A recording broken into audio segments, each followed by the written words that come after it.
آج کا جو مدعا ہے، ٹاپک ہے، انتہائی گمبھیر ہے، سوچنے کا وشے ہے، غور فکر کرنے کا مقام ہے۔ آپ نے پڑھا ہوگا کہ آج کے حالات، موجودہ حالات ایک لمحہ فکر، تو موضوع کے اندر ہی فکر کی بات ہے، مطلب یہ ہے کہ یہ فکری موضوع ہے، سوچنا ہوگا۔ موضوع اس لیے اہم ہے کیونکہ جب کوئی چیز خراب ہوتی ہے، مثال کے طور پر آپ لائٹ لے لیجئے، پنکھا لیجئے، تو میکینک آتا ہے اور اس کے بعد سب سے پہلے پرابلم کا پتہ لگاتا ہے۔ پرابلم پتہ لگانے سے پہلے اسے ٹھیک کرنا اس کے لیے ممکن نہیں ہے۔ اسی لیے جب مسائل کی بات ہوتی ہے کہ مسلمان کن مسائل سے جوجھ رہے ہیں، آج کن حالات سے مسلمان گزر رہے ہیں، تو ان مسائل کے بتانے کا مقصد یہ نہیں ہے کہ بس تذکرہ کر دیا اور بیان برائے بیان ہو کے رہ گیا، ایسا نہیں ہے، بلکہ پرابلم کا پتہ چلے تو پھر اس کو ٹھیک کرنے کا اگلا اسٹیپ ہم اٹھا سکیں، اسی لیے بتایا جاتا ہے۔ تو مسائل کی ایک لسٹ آپ کے سامنے میں نے پوائنٹ وائز انتہائی غور فکر کرنے کے بعد جو نتیجہ نکلا وہ آپ کے سامنے میں رکھنے کی کوشش کروں گا انشاءاللہ، اور انہی مسائل کو دیکھ کر کے ہم پھر ان کا حل بھی نکالیں گے انشاءاللہ۔ ہم نے مسائل کو 3 حصوں میں بانٹا ہے۔ کچھ مسائل کا تعلق ایسا ہے کہ سارے عالم کے مسلمانوں کو ان مسائل کا سامنا ہے، اور کچھ مسائل کا تعلق ہم اپنے وطن سے ہے، یعنی اپنے وطن کے جو مسلمان ہیں مسائل کا تعلق ان سے ہے۔ کچھ داخلی مسائل ہیں، یعنی مسلمانوں کی صفوں میں ہی وہ مسائل پائے جاتے ہیں، باہر سے کسی نے نہیں ڈالا ہے، بلکہ مسلمانوں کی صفوں میں وہ مسائل پیدا ہوئے ہیں، یا مسلمانوں نے خود پیدا کیا ہے یا حالات نے پیدا کیا ہے، لیکن باہر سے نہیں آئے۔ اور کچھ مسائل کا تعلق خارجی ہے، خارجی مسائل۔ تو کل ملا کر کے 3 طرح کے مسائل کا سامنا ہے ہم مسلمانوں۔ تو سب سے پہلے مختصر انداز میں بات رکھنے کی کوشش کرتا ہوں عالمی مسائل پر۔ پورے عالم اسلام کو سیاسی اور اقتصادی مغلوبیت کا سامنا ہے۔ عالم اسلام سیاسی طور پر کمزور ہے، یہ ہر کسی کو پتہ ہے، اور اقتصادی طور پر اس قدر اسے جکڑنے کی کوشش ہو رہی ہے کہ جو مسلم ملک غریب ہے مثال کے طور پر، تو ان کو جو لون دیا جاتا ہے اس ملک کو چلانے کے لیے، تو لون دینے والے کنٹریز اکثر مغربی ممالک ہیں، تو وہ لوگ اپنے نظریات تھوپتے ہیں، اور شرائط، وہ جو کانٹریکٹ ہوتا ہے، ٹیبل کے نیچے کیا ہوتا ہے وہ ہم کو نہیں پتا ہے، ٹیبل کے اوپر کا پتا ہے کہ ہاں اتنے کروڑ کا معاہدہ ہو گیا ہے، لیکن اس کے نیچے ہوتا ہے کہ تم کو ہم جنس پرستی کی اجازت دینی پڑے گی، تم کو زنا بالرضا کی اجازت دینی پڑے گی، تم کو سیکس ایجوکیشن کی اجازت دینی پڑے گی، عورتوں کو بے پردہ گھومنے کی اجازت دینی پڑے گی۔ اس طرح کے جو نظریات ہیں ان کو پھیلانے پر باضابطہ دستخط کیا جاتا ہے، اس کے بعد پھر قرض کے طور پر کچھ روپے دے دیے جاتے ہیں، اور میڈیا میں پرچار کر دیا جاتا ہے کہ ہم نے بہت بڑا تعاون کر دیا ورنہ یہ ملک ڈوب جاتا۔ تو اس طرح کے مسائل کا سامنا ہے۔ اس کے بعد فکری مسائل کا سامنا ہے، تہذیبوں کا تصادم، سویلائزیشنز آپس میں ٹکرا رہے ہیں، اور پوری لابی انہوں نے جھونک دی ہے۔ Film, serial, web series, media, social media, ہر جگہ کو انہوں نے اپنی تہذیب اور اپنی سویلائزیشن کو پھیلانے کا پلیٹ فارم بنا لیا ہے۔ کون سا فیشن ٹرینڈ کرانا ہے یہ خود طے کرتے ہیں، کس طرح کا لباس ہم پہنیں گے یہ خود طے کرتے ہیں۔ تو اس طرح سے یہ خود سیٹ کرتے ہیں، اور پھر آپ کو پابندی لگائی جاتی ہے سوشل میڈیا پر کہ آپ جو ہے ان کے بنائے ہوئے اصول سے باہر پوسٹ نہیں کر سکتے۔ تو اس طرح سے ہم پورے عالم اسلام کو، بلکہ پوری دنیا کو انہوں نے جکڑ رکھا ہے، اور تہذیب کی تبلیغ جو ہے ہر وسیلے سے کرتے ہیں۔ پورا جو ایجوکیشنل سسٹم ہے، جو سلیبس ہے، اس کے تھرو بھی تبلیغ کرتے ہیں۔ تو آپ مسائل کی جو وسعت ہے، اس کی کشادگی ہے، پھیلاؤ ہے، اس کا اندازہ آپ لگا سکتے ہیں کہ کتنے بڑے مسائل کا ہم کو سامنا ہے۔ اس کے بعد جدید فکری مذاہب کہا جاتا ہے ان مذہبوں کو جن کو انسان نے خود بنایا ہے۔ کچھ مذہبوں کا دعویٰ ہے، بلکہ اکثر مذہبوں کا دعویٰ ہے کہ وہ اللہ کی طرف سے ہے، یا وہ اپنی زبان میں کہتے ہیں کہ گاڈ کی طرف سے، بھگوان کی طرف سے ہے۔ لیکن آج کل نئے دور میں کچھ فکری مذاہب ہیں، یعنی وہ نہیں کہتے ہیں کہ یہ گاڈ کی طرف سے، بلکہ وہ کہتے ہیں کہ انسان خود بناتے ہیں، جیسے freedom of speech, freedom of expression, اور اس طرح کی فریڈم کی ایک لمبی لسٹ ہے کہ انسان آزاد ہے، چاہے وہ جو چاہے کرے، بس دوسرے کو نقصان نہیں پہنچنا چاہیے، یہ ان کا کہنا ہے۔ لیکن اسلام میں یہ اجازت نہیں ہے، اس کی اسلام میں اجازت نہیں ہے کہ ایسا نہیں کہ آپ گناہ کر سکتے ہیں، دوسروں کو نقصان نہیں پہنچ رہا ہے تو وہ گناہ آپ کر سکتے ہیں، ایسا نہیں ہے۔ اور نہ ہی ایسا ہے کہ وہ جو ہے اس کی پرائیویسی ہے اور اس کی فریڈم ہے، وہ جو چاہے کرے، تو آپ جو ہے امر بالمعروف اور نہی عن المنکر نہیں کریں گے۔ تو اسلام میں بالکل اس سے الگ معاملہ ہے۔ تو یہ فکری مذاہب میں سے ایک حریت ہے، فریڈم ہے، اور دوسرا ہے بہت سارے مذاہب ہیں، میں بنیادی طور پر میں بس بتا رہا ہوں مثال کے طور پر، انسانیت۔ آپ نے بہت بار سنا ہوگا کہ سب سے بڑا مذہب کیا ہے؟ انسانیت ہے، جبکہ اگر دیکھا جائے تو یہ میٹیریلسٹک وچار دھارا کے اعتبار سے انسانیت کا کوئی ڈیفینیشن بنتا ہی نہیں ہے۔ جب تک کہ ایک مخلوق کو خالق سے نہ جوڑ دیا جائے تب تک انسانیت نام کی کوئی چیز نہیں ہے، بلکہ ان کا کہنا یہی ہے کہ ارتقاء کرتے ہوئے جانور بنتے بنتے انسان تک پہنچ گئے، اب انسان کو بھی وہ اینیمل کی کیٹیگری میں رکھتے ہیں، تو پھر اس میں روحانیت اور بغیر فائدہ کے اچھے اخلاق سے پیش آنے کا کیا مطلب ہے؟ کوئی دوسرے کی مدد کیوں کرے؟ کسی کو پرس گرا ہوا مل رہا ہے، کوئی نہیں دیکھ رہا ہے، تو کیوں وہ پہنچانے جائے؟ یعنی کون سا ایسا کارن ہے، کون سا ایسا سبب ہے جس کی وجہ سے وہ ایمانداری اور دیانتداری کرے؟ نہیں ہے۔ لیکن اگر وہ انسان اللہ کو مانتا ہے تو ظاہر ہے کہ اس کے دل میں یہ بات ہوگی کہ اللہ تعالیٰ کو حساب دینا ہے، پھر وہ پرس لوٹائے گا جس کا ہے۔ تو انسانیت جو ہے یہ بغیر مذہب کے ہو ہی نہیں سکتی ہے، لیکن آج اسی کو الٹ دیا گیا اور کہا جاتا ہے کہ انسانیت سب سے بڑا دھرم ہے۔ تو یہ بہت بڑا مسئلہ ہے، اور یہ جدید فکری مذاہب میں سے ایک ہے ہیومنزم۔ تیسرا ہے حقوق نسواں، فیمنزم، اور یہ جو مسئلہ ہے یہ آپ لوگ اچھی طرح جانتے ہیں، کتنی لڑکیاں جو ہے مرتد ہو رہی ہیں اور ان کو کس طرح سے بہکایا جاتا ہے، اور خود ہم کچھ ذمہ دار ہیں، ان کا تذکرہ آئے گا داخلی مسائل میں، لیکن فکری طور پر بھی ان کو تیار کیا جاتا ہے، ایک مخصوص انداز میں ان کو بتایا جاتا ہے کہ عورتیں ہر چیز کر سکتی ہیں، مساوات ہے، حالانکہ مساوات کہیں بھی نہیں ہے، مساوات پریکٹیکلی ممکن ہی نہیں ہے، ناممکن ہے۔ ناممکن ہے کہ ایک پروفیسر کی تنخواہ اور ایک مزدور کی تنخواہ مساوات ہو، اس میں برابری ہو، یہ ناممکن ہے۔ ناممکن ہے کہ ایک بڑے عہدے کا آدمی جو ہے جس صف میں کھڑا ہو اسی صف میں یہ لوگ دوسرے نوکر چاکر کو کھڑا کر دے، یہ ممکن ہی نہیں ہے، پروٹوکول کے خلاف ہے۔ تو ہماری مسجد میں پروٹوکول کی کوئی ضرورت نہیں ہے، اسلام میں مساوات ہے اس ناحیے سے۔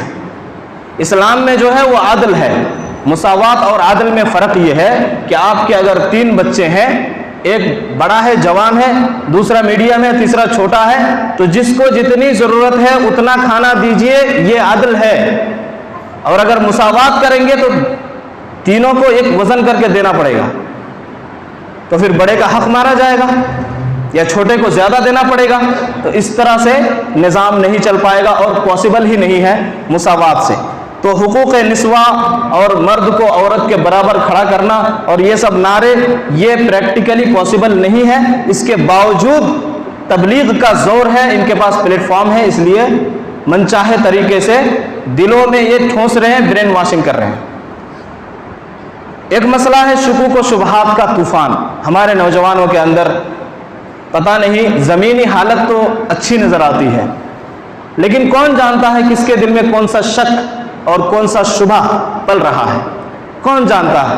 ہو سکتا ہے وہ نوجوان سوشل میڈیا میں کسی اور نام سے دین کے خلاف پوسٹ کر رہا ہو، اعتراضات کر رہا ہو، ہم کو کیا پتا ہے؟ ہو سکتا ہے کہ ہمیں وہ نہیں بتاتا ڈر کے مارے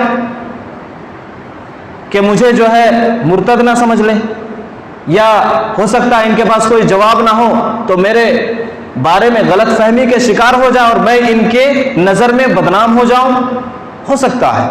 تو سوشل میڈیا میں دیکھا جاتا ہے کہ شکوک و شبہات کا طوفان ہے، اور ہم نے باضابطہ دیکھا ہے اس کو، اور شبہات کے تعلق سے ایک لمبی لسٹ ہے، جس طرح سے جیسے مثال کے طور پر ایک بیان کر دیتا ہوں کہ ذوالقرنین نام کے ایک بادشاہ تھے، آپ نے سنا ہوگا۔ انہوں نے سفر کیا تھا، ایک جگہ پہنچے تو وہاں پانی میں سورج کو انہوں نے ڈوبتے ہوئے دیکھا، فوجدها تغرب في عین حمیئہ، کہ سورج ایک گدلے پانی میں ڈوب رہا تھا۔ تب قرآن بتا رہا ہے کہ وہاں جو منظر تھا، ذوالقرنین کو وہ منظر نظر آ رہا تھا کہ گدلا پانی کا ایک لمبا سا جھیل ہے یا سمندر ہے، جو بھی ہے، سورج ڈوب رہا ہے۔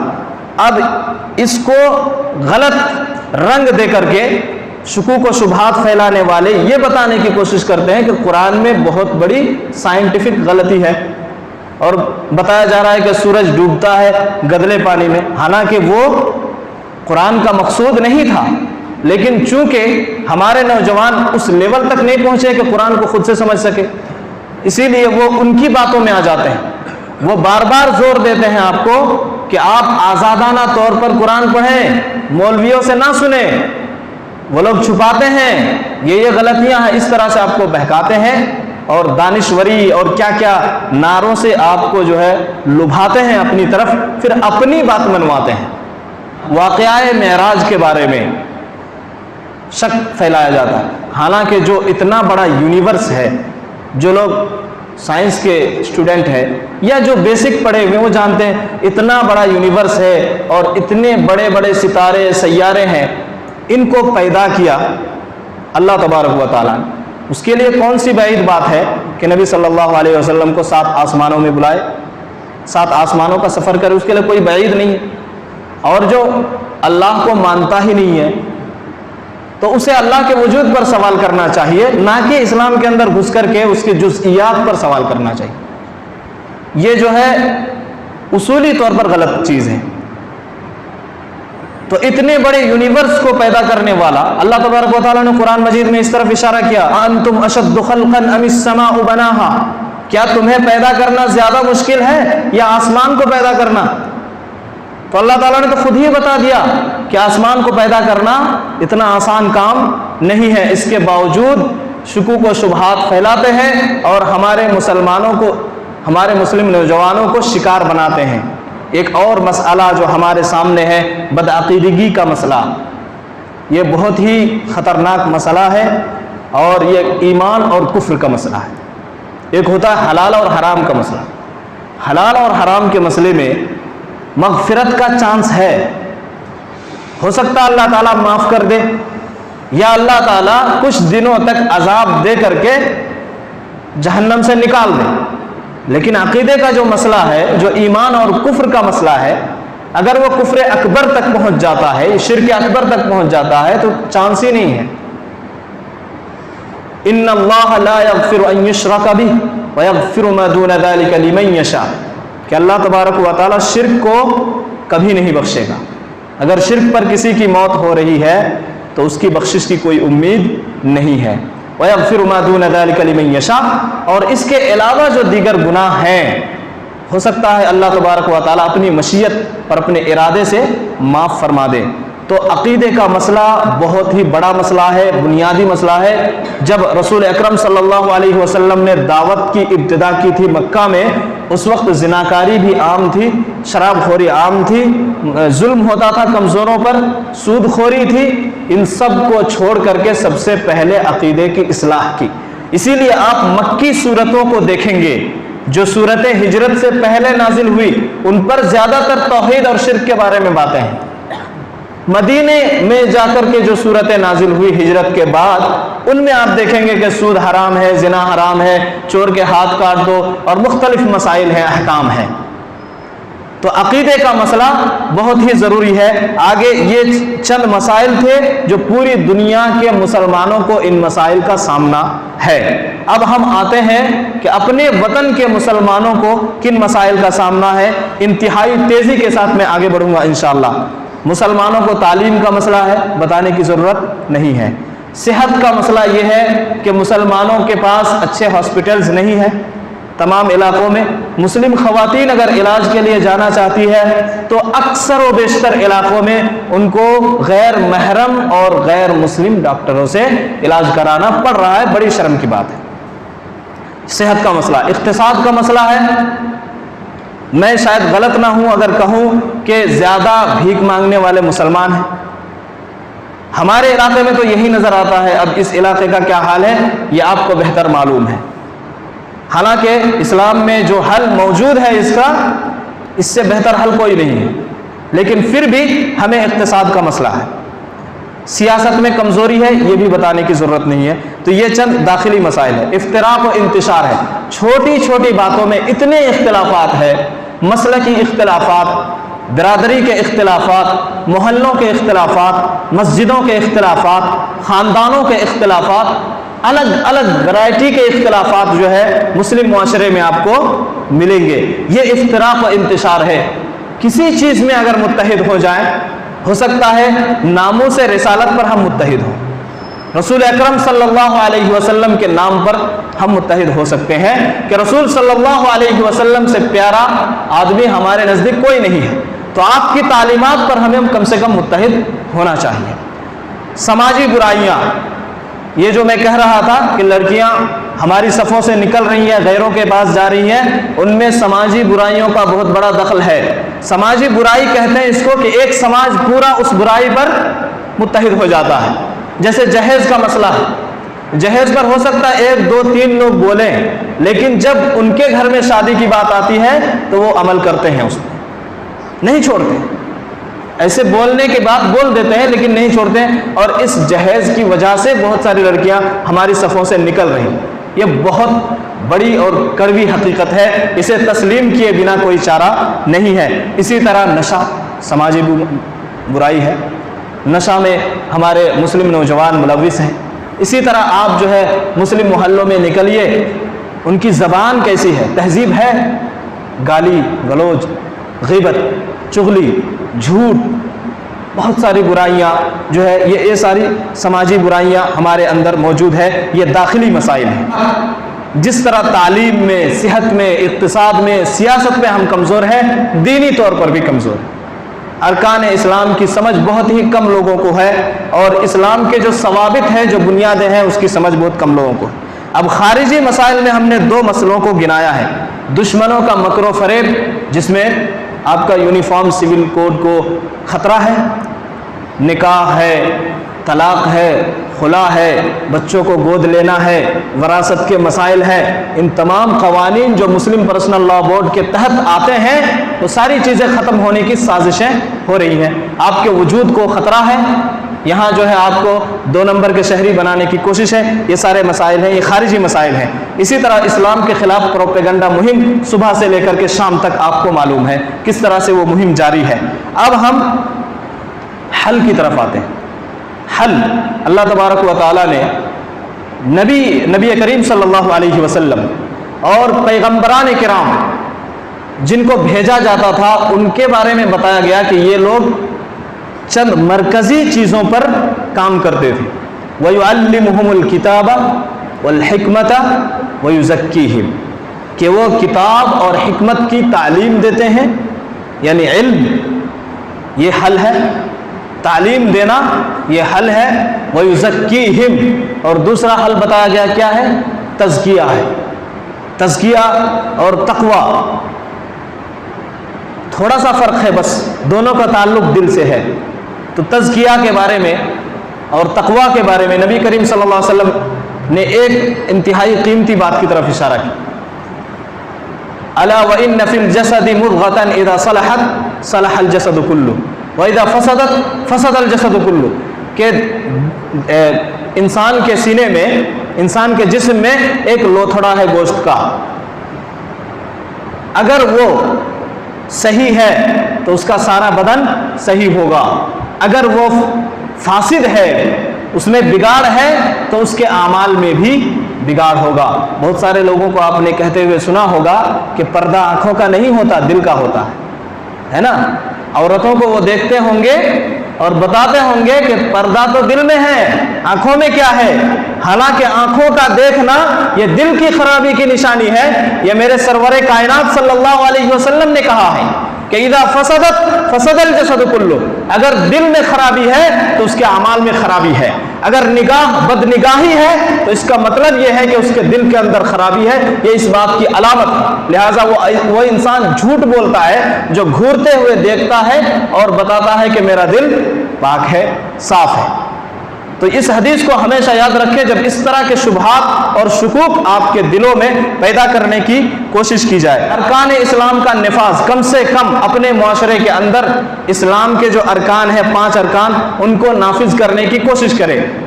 ایمان ہے، نماز ہے، نماز قائم کرتے ہیں ماشاءاللہ، اس کے بعد زکوٰۃ ہے، تیسرا رکن، اس میں بہت سارے لوگ فیل ہوتے ہیں، یہ رکن ہے اسلام کا، اس کو بھی نافذ کریں۔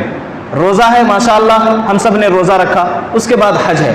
مجھے لگتا ہے کہ زکوٰۃ میں زیادہ کمزوری ہے، یہاں کا ماحول نہیں معلوم، لیکن میں ملکی پیمانے پر بات کر رہا ہوں کہ زکوٰۃ میں مسلم کمزور ہے، مال کا جب معاملہ آتا ہے تو پھر بخیلی آ جاتی ہے۔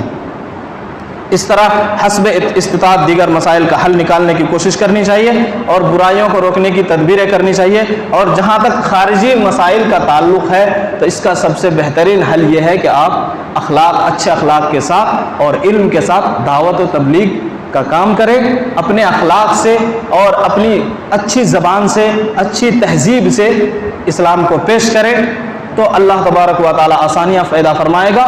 اور جو لوگ آج ہمارے دشمن ہیں، ہو سکتا ہے کل کو ہمارے گہرے دوست بن جائیں اور وہ ہمارے دین اسلام میں آ جائے۔ اس کا یہی حل ہے کہ آپ دعوت دیں، چاہے جتنے مسائل کا ہم کو سامنا کرنا پڑے۔ انہی باتوں پر میں اپنے اس بیان کو ختم کرتا ہوں۔ اللہ تبارک و تعالیٰ سے دعا ہے کہ اللہ تبارک و تعالیٰ ہمیں ان تمام باتوں پر عمل کرنے کی حسب استطاعت توفیق عطا فرمائے۔ آمین، تقبل یا رب العالمین۔ السلام علیکم ورحمۃ اللہ وبرکاتہ۔